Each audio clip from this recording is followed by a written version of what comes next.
வணக்கம். என்ன செய்தியை பார்க்க போறோம்னு கேட்டீங்கன்னா, திமுக தலையில் இடியை இறக்கிய எடப்பாடி பழனிசாமி மீண்டும் ஒரு சிக்ஸர் அடித்தார்.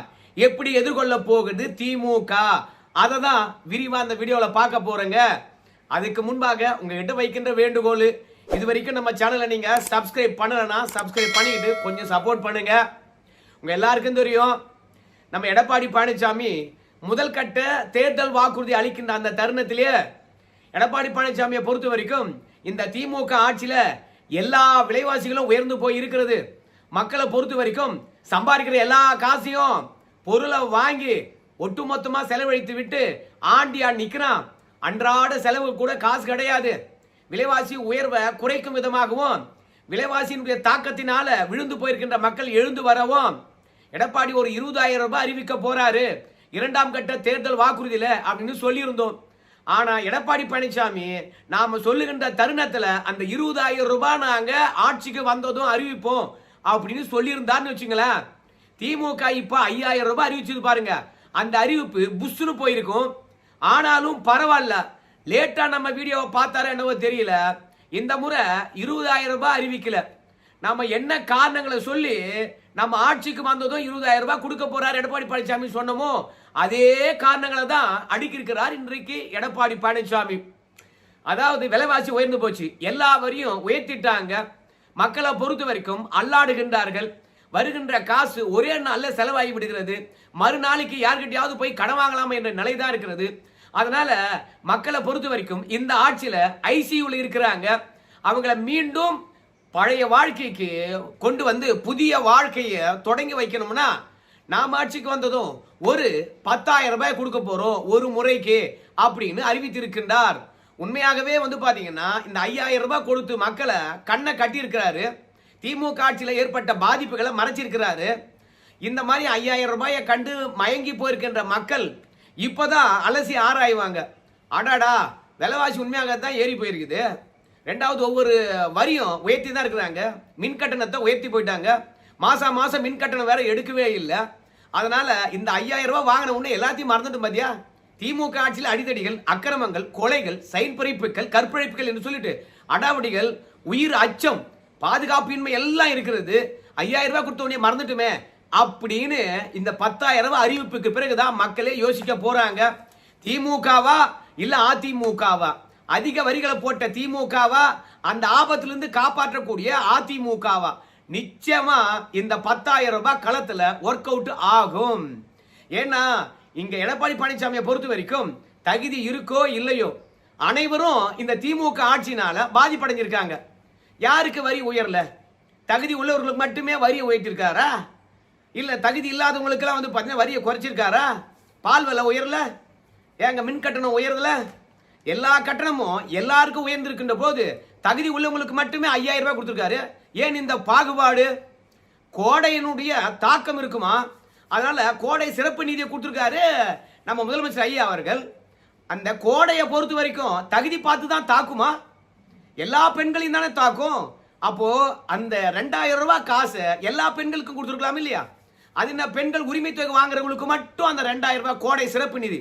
மொத்தத்தில் எல்லாமே மக்களை இரண்டாக பிரிச்சு பாகுபாடுடன் நடத்தக்கூடிய இந்த அரசாங்கத்துக்கு ஆப்படிக்கணும்னா நாம எல்லாருக்கும் கொடுத்து எல்லாரையும் கை தூக்கி விடணும் அப்படின்னு நல்ல எண்ணத்துல குடும்பந்தோறும் 10,000 ரூபாய் கொடுக்குறோம்பா நாங்க ஆட்சிக்கு வந்ததும் அப்படின்னு ஒரு மெகா சிக்ஸரை எடப்பாடி பழனிசாமி அடிச்சிருக்கிறாரு.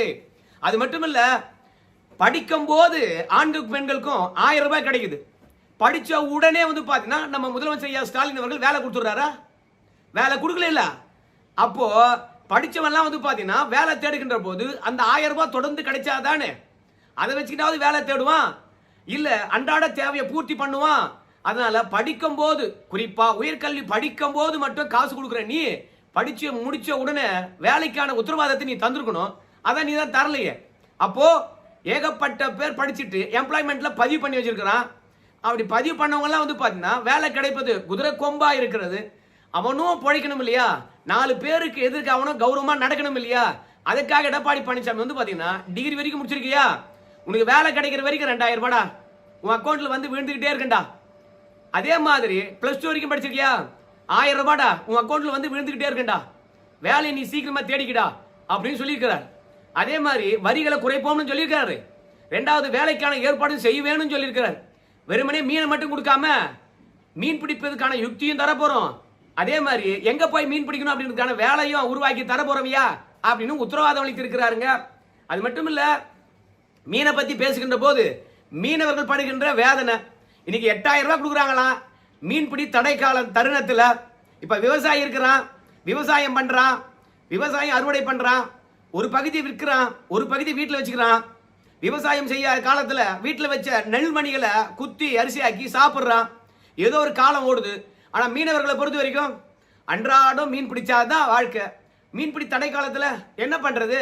அதனால வாழ்வாதாரத்துக்காக ஒரு முறை 8000 ரூபாய் கொடுத்துக்கிறாங்கல்ல, 12000 ரூபாயை உதவுறோம் போயா அப்படின்னு ஒரு அதிரடியான அறிவிப்பை வெளியிட்டு இருக்கிறாரு. அதே மாதிரி கைத்தறியோ விசைத்தறியோ, ஏற்கனவே கைத்தறிக்கு 300 யூனிட் இலவசம். ஆனா இன்னைக்கு எல்லாமே பாத்தீங்கன்னா நவீனத்துவமாக மாறி போயிடுச்சு. அதனால எல்லாரிடமும் போட்டி போட்டு கைத்தறியும் முன்னேறணும்னா இன்னும் இலவச மின்சாரத்தை கொஞ்சம் உயர்த்தினா அவங்களும் பாத்தீங்கன்னா எழுந்து வருவாங்க இல்லையா? அதனால எடப்பாடி பழனிசாமியை பொறுத்த வரைக்கும் கைத்தறி நெசவாளர்களுக்கு 300 யூனிட் ஃப்ரீல இருந்து 450 யூனிட் ஃப்ரீ அறிவிச்சிருக்காருங்கோ. அது மட்டும் கிடையாது, நடைபாதை வியாபாரிகள், இந்த நடைபாதை வியாபாரிகளை பொறுத்த வரைக்கும் பில்கேட்ஸ் கிடையாது. அன்றாடம் பார்த்தீங்கன்னா ஃபைனான்ஸில் கடன் வாங்கி அதை கடை போட்டு அதில் வருமானத்தை அப்படியே ஃபைனான்ஸு கட்டுறாங்க. ஸோ இவங்களுடைய வாழ்க்கையானது பேங்க்லேயோ இல்லை மற்றவங்கிட்டையோ கடன் வாங்கி அழிஞ்சோ போகுது. அப்போது இவங்களை கை தூக்கி உண்ணோம்னு வச்சுங்களேன், ஏதாவது ஒரு பகுதியில் இருக்கின்ற கடனையாவது தள்ளணும் இல்லை. அதனால எடப்பாடி பழனிசாமி என்ன பண்ணிட்டாருன்னு கேட்டீங்கன்னா, நீங்கள் கூட்டுறவு வங்கியில் கடன் வாங்கியிருந்தீங்கன்னா தள்ளுபடி பண்ணிடுண்டோ அப்படின்னு எடப்பாடி பழனிசாமியை பொறுத்த வரைக்கும் நடைபாதை வியாபாரிகள் கடன் வாங்கியிருந்தாங்கன்னா கடனானது தள்ளுபடி செய்யப்படும் அப்படின்னு அதிரடியாக அறிவித்திருக்கிறாருங்கோ. அது மட்டும் கிடையாது, பொங்கலுக்கு 1000 ரூபாய் கிடைக்குமா அப்படின்னு ஒவ்வொரு பொங்கலுக்கும் மக்கள் ஏங்கி தவிக்கிறாங்க. உங்க எல்லாருக்கும் தெரியும். ஏன்னா எலெக்ஷன் இருந்தா 1000 ரூபாய் கொடுக்குறாங்க, எலெக்ஷன் இல்லைன்னா 1000 ரூபாய் கொடுப்பது கிடையாது. மக்களை இந்த திமுக அரசாங்கமானது ஒட்டுமொத்தமாக வாக்கு வங்கியா தான் பாக்குது. நாய்க்கு பிஸ்கெட் போட்டாதான் குறைக்காம இருக்கும், நம்ம சொல்ற வேலையை செய்யும் அப்படின்றதுனால பொங்கலுக்கு பொங்கல் 1000 ரூபாய் கொடுக்காம தேர்தல் வருகின்ற தருணத்தில் மட்டும் 1000 ரூபாய் கொடுக்குறாங்க. மற்ற நேரத்தில் எப்போதும் ரேஷன்ல கொடுக்கின்ற அரிசியை தான் கொடுத்துட்டு நம்மளை ஏமாத்திட்டு போறாங்க. அப்படிலாம் இருக்கக்கூடாது. ஒவ்வொரு ஆண்டும் பண்டிகை வருது, ஒவ்வொரு பண்டிகையும் விசேஷமா தான் கொண்டாடணும். தேர்தல் வருகின்ற போது அல்லா பண்டிகை, மற்ற நேரத்திலாம் குல்லா பண்டிகையா.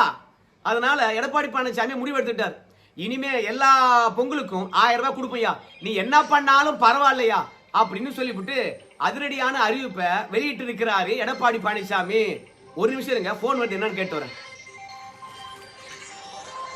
ஒரு சின்ன விஷயம் நான் ஒன்று மறந்துட்டேன். என்னன்னா, விசைத்தறி தொழிலாளர்களுக்கு எவ்வளவு மின்சாரம் இலவசம் அப்படின்றத சொல்ல மறந்துட்டேன் இல்லையா? அதனால 1400 யூனிட் மின்சாரம் இலவசம். ஆனா கைத்தறி அவங்களுக்கு 300 யூனிட் இலவசத்தில் இருந்து இப்போ 450 யூனிட் இலவசமான மின்சாரம் வழங்க போறாரு. ஸோ மொத்தத்தில் எடப்பாடி பழனிசாமியை பொறுத்த வரைக்கும் இன்னைக்கு அறிவித்திருக்கக்கூடிய இந்த தேர்தல் வாக்குறுதி என்பது எளியோருக்கும் பயன்பெறும், அதே மாதிரி அனைத்து மக்களுக்கும் பயன்படக்கூடிய அளவுக்கு எல்லோரையும் கருத்துல கொண்டு ஜெயலலிதா பிறந்த நாள் அன்றைக்கு அட்டகாசமான அறிவிப்பை வெளியிட்டு இருக்கிறாரு. ஸோ மொத்தத்தில் நான் என்ன சொல்ல வரேன்னு கேட்டீங்கன்னா, ஏற்கனவே நம்ம முதலமைச்சரை பொறுத்த வரைக்கும் எடப்பாடி பழனிசாமி 2000 ரூபாய் நாங்கள் ஆட்சிக்கு வந்தா அப்படின்னு அறிவித்தாரு. உடனடியாக அவரும் 2000 ரூபாய் அறிவிக்க வேண்டிய கட்டாயத்துக்கு ஆட்பட்டு விட்டாரு. இப்ப பாத்தீங்கன்னா 10000 ரூபாய் கொடுப்பேன்னு சொல்லியிருக்கிறாரு. எதிர்பார்க்கலாம், 10000 ரூபாய் போலனா கூட இன்னும் ஒரு 5000 ரூபாய் பாத்தீங்கன்னா மக்கள் வங்கிகள்ல போறதுக்கான வாய்ப்பு இருக்கிறது.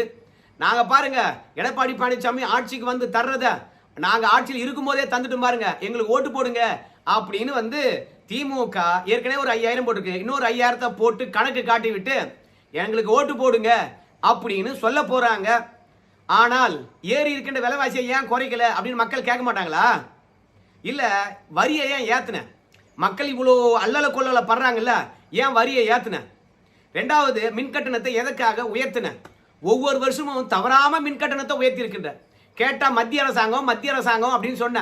ஆனா ஆட்சிக்கு வருகின்ற போது வாக்குறுதி என்ன கொடுத்த? நீ நாங்க வந்தா கொரோனாவுடைய தாக்கம் முடிக்கின்ற வரைக்கும் எந்த விலைவாசியும் உயராது, எந்த ஒரு கட்டணத்தையும் உயர்த்த மாட்டோம், எந்த ஒரு வரியும் உயர்த்த மாட்டோம்னு சொன்னல. ஆனா இப்ப ஏன் உயர்த்தின அப்படின்னு மக்கள் கேட்க மாட்டாங்களா? தேர்தல் நேரத்தில் திமுக ஏமாத்துகின்ற ஏமாத்துலுக்கு தமிழக மக்கள் முட்டாளு நினைச்சுக்கிட்டு ஓட்டு போடுவாங்கன்னு நினைக்கிறாரு போல இருக்குதா? அதனால தக்க பதிலடி தேர்தல் நேரத்தில் மக்கள் கொடுப்பாங்க. அதனால முதலமைச்சரை பொறுத்த வரைக்கும் எடப்பாடி பழனிசாமியுடைய அறிவிப்பு இன்னைக்கு இடியாதான் தலையில இறங்கி இருக்கும். ஆனாலும் திமுக காரங்களை பொறுத்த வரைக்கும் ஊடக வலிமை காரணமாக எடப்பாடி பழனிசாமி சொன்னா அதெல்லாம் நடைமுறைப்படுத்த மாட்டாருப்பா. வாக்குறுதி கொடுப்பாங்களே கண்டி அவங்க என்னைக்காவது நிறைவேற்றி இருக்கின்றார்களா அப்படின்னு சொல்லிவிட்டு ஒரு 100 வாக்குறுதி கொடுக்குறாங்கன்னு வச்சுக்கலாம், அதுல 2 எப்படியாவது நின்றுடும். 5 வருஷத்துல நிறைவேற்ற முடியாது. நிறைவேற்றாத அந்த வாக்குறுதி எடுத்து வச்சுக்கிட்டு பாத்தியா அன்னைக்கு அதெல்லாம் நிறைவேற்றினாங்களா, இன்னைக்கு இதை மட்டும் நிறைவேற்றுவாங்களா என்ன? மக்கள் என்ன முட்டாள் கிடையாது அப்படின்னு போய் சொல்லுவாங்க. என்ன இவங்க மட்டும் வந்து பாத்தீங்கன்னா 525 வாக்குறுதியோ இல்ல 505 வாக்குறுதியோ கொடுத்தாங்க, எல்லாவற்றையும் நிறைவேற்றிட்டாங்களா? நியாயமான ஒரே ஒரு கேள்வி கேட்கறாங்க. நேத்து விஜய் கூட கேட்டாரு, மாசம் மின்கட்டண அளவீடு எடுப்பேன்னு சொன்னீங்க, எடுத்தியா எங்க அப்படின்னு கேட்டாங்க. சோ மொத்தமாக தமிழக மக்களை பொறுத்த வரைக்கும் நல்ல அறிவாளிகள் ஒரே ஒரு கேள்விதான் கேட்பாங்க, ஆட்சி 5 வருஷம் இல்ல அப்போதெல்லாம் செய்யாம தேர்தல் நேரத்தில் ஏன் செய்யற அப்படின்னு கேட்பாங்க. இந்த ஆட்சியில செய்யாம அடுத்த முறை ஆட்சிக்கு வந்தா நாங்க செய்வோம்னு ஏன் வாக்குறுதி கொடுக்குற? அப்ப இந்த முறை செய்யறதுக்கு யார் உன் கையை பிடிச்சி வச்சிருந்தது அப்படின்னு அடுக்கடுக்கான கேள்வி கேட்க தான் போறாங்க. திமுக அப்படியே விழி பிதிங்கி நிக்கதான் போது. எடப்பாடி பழனிசாமியை பொறுத்த வரைக்கும் எதிர்பார்க்காத தருணத்துல பெரிய இடிய இறக்கினே இருக்கிறாருப்பா. ஆனா இன்னொருத்தர் வந்து பாத்தீங்கன்னா சில விஷயங்களை பகிர்ந்து கொண்டார்கள். முதலமைச்சரை பொறுத்த வரைக்கும் லம்பா ஒரு தொகையை பெண்களுக்கு அறிவிக்க போறாரு. அப்படி இல்லைன்னு வச்சுங்களேன் சுய உதவி குழுவுக்காவது அறிவிக்க போறாரு. அதை மோப்பம் முடிச்ச எடப்பாடி பழனிசாமி அதுக்கு முன்பாகவே நாம இந்த மாதிரி அறிவிப்பை வெளியிடணும் அப்படின்னு சொல்லிட்டு ஜெயலலிதா பிறந்த நாள்ல இப்படி ஒரு அறிவிப்பு வெளியிட்டு இருக்காருயா. அதனால திமுகவினுடைய அறிவிப்புகளை தடுக்கும் விதமாகவும் திமுகவுடைய அறிவிப்புகள் வந்து பாத்தீங்கன்னா மக்களிடையே எடுப்படாம போகணும் என்பதற்காகவும் இந்த மாதிரி ஒரு அறிவிப்பை கொடுத்திருக்காரு. ஆனா ஸ்டாலின் வந்து பாத்தீங்கன்னா எடப்பாடியை விட ஒரு பெரிய சிக்ஸர் அடிக்க போறாரு பாரு அப்படின்னு சொல்றாங்க. என்னங்க 5 வருஷம் வாட்டி வதைத்து விட்டு விவசாயிகள் இருந்து வேலையில்லா பட்டதாரிகள் வரைக்கும் வீதியில் நின்று போராடுகின்ற நிலையை உருவாக்கி விட்டு யாருக்கும் பாதுகாப்பு இல்லாத ஒரு சூழ்நிலை உருவாக்கிட்டு போதைப் பொருள் நடமாட்டத்தை அதிகமாக்கி விட்டு இளைஞருடைய எதிர்காலத்தை நாசமாக்கி விட்டு தன் குடும்பத்தினுடைய சொத்தை பெருக்கி விட்டு இன்னைக்கு எல்லாரும் எல்லா தருணங்களிலும் எல்லாரையும் ஒன்றாக அழைத்து சென்று வெற்றி பெறுவோம் சொல்லிட்டு எல்லோருக்கும் எல்லாம் திராவிட மாடல் ஆட்சி அப்படின்னு வசனம் பேசுறதுலாம் எதுக்காக? மக்கள்லாம் சீரழிந்து போயிருக்கின்ற இந்த தருணத்துல பணத்தை கொடுத்து என்ன பண்ண போறேன்? அதனால உன்னுடைய ஆட்சி 5 ஆண்டு காலம் அற்புதமா இருந்தா நீ பணமே தர தேவையில்லையே. எதிர்கட்சிகள் தான் தேர்தல் வெற்றி பெறதுக்கு வாக்குறுதி தருவாங்க. ஆட்சியில் இருந்த நீ உன்னுடைய சாதனையை சொல்லி வாக்கு கேட்கலாமே. தேர்தல் வாக்குறுதி வந்து பாத்தீங்கன்னா எதிர்கட்சிகள் வந்து மக்களை கவர்வதற்காக விடுறாங்க. ஆனா ஆளுங்கட்சியா இருந்து மக்களுக்கு நல்லது செஞ்சிருந்தா மீண்டும் ஒரு வாக்குறுதி தர தேவையில்லையே. ஆட்சிக்கு வந்து அசால்ட்டா வந்து பாத்தீங்கன்னா மீண்டும் செஞ்சுட்டு போலாமே. மொத்தத்துல எதிர்கட்சிகளை எதிர்கொள்வதற்கு ஸ்டாலின் ஐயா அவர்களும் ஏதாவது அறிவிப்பை வெளியிடுவாரு, பொறுத்து வந்து பார்க்கலாம். ஆனா எடப்பாடி பழனிசாமி எதிர்பாராத தருணத்துல இந்த மாதிரி அறிவிப்புகள்லாம் வெளியிடுவது உண்மையாகவே மக்கள் மனங்களில் ஒரு மாற்றத்தை ஏற்படுத்தும். இப்ப விஜயை பொறுத்த வரைக்கும் நேற்று ஒரு அறிவிப்பு வெளியிட்டாரு. அந்த அறிவிப்புகள் செயலாக்கம் வருமா அப்படின்னு பார்க்கும்போது கட்சியிலே வந்து பார்த்தா நிர்வாகிகள் இல்லை, பூத் ஏஜென்ட்டே போடல, அப்புறம் எங்க வெற்றி பெறுறது? புரட்சி வந்துடும் சொல்லிவிட்டு அவரு பண்ணையாரா போய் பனையூர் வீட்டில் உட்காந்துக்கின்னு கனவு கண்டுங்கிறாரு. அவருக்கு எடப்பாடி பழனிசாமி என்ன தொக்கா? ஆட்டத்திலே இல்லைன்னு சொன்னாரு எடப்பாடி பழனிசாமியை விஜய். இன்னைக்கு அதிரடி காட்டி இருப்பதே எடப்பாடி பழனிசாமி தான். இப்ப திமுகவுடைய அல்லக்கைகள் எல்லா டிவில வந்து உட்காந்துக்கிட்டு நிறைவேற்ற முடியாது. அன்னைக்கு எடப்பாடி பழனிசாமி 1000 ரூபாய் கொடுப்பதை நிறைவேற்ற முடியாதுன்னு சொன்னாரு. ஆனா இன்னைக்கு மட்டும் எப்படி நான் கொடுப்பேன்னு சொல்றாரு, எல்லாம் மக்களை ஏமாத்ததான் அப்படின்னு முட்டு கொடுத்துட்டு இருப்பாங்க. அதை பற்றிலாம் நீங்க கவலைப்படாதீங்க. இந்த ஆட்சி போகின்ற போது நல்ல ஆட்சி கண்டிப்பா மலரும். எல்லா மக்களும் வந்து பாத்தீங்கன்னா புதிய ஆட்சி வருகின்ற போது இந்த எதிர்பார்ப்பு இருந்துகிட்டு தான் இருக்குது. எடப்பாடி ஆட்சி வற்றும், அவர் ஏதாவது நல்ல ஆட்சி பண்றாருன்னு பார்ப்போம். ஏற்கனவே ஒரு 4.25 ஆண்டு ஆட்சி ஆண்டாரு, அது நல்லா தான் இருந்தது திமுக ஆட்சி ஒப்பிடுகின்ற பொழுது. ஸோ அதே மாதிரி ஒரு ஆட்சி கொடுத்தா கூட மக்கள் நிம்மதியா இருப்பாங்க. என்ன நடக்க போகுதுன்னு பார்க்கலாம். 10,000 ரூபாய் கொடுக்குறாரு, எல்லாரும் அவருக்கு ஓட்டு போடுங்க அப்படின்னு நான் சொல்ல மாட்டேன். இந்த ஆட்சியும் எடப்பாடி ஆட்சியும் ஒப்பிட்டு பார்த்து யாருக்கு ஓட்டு போடணும்னு நீங்களே முடிவு பண்ணிங்க. நன்றி.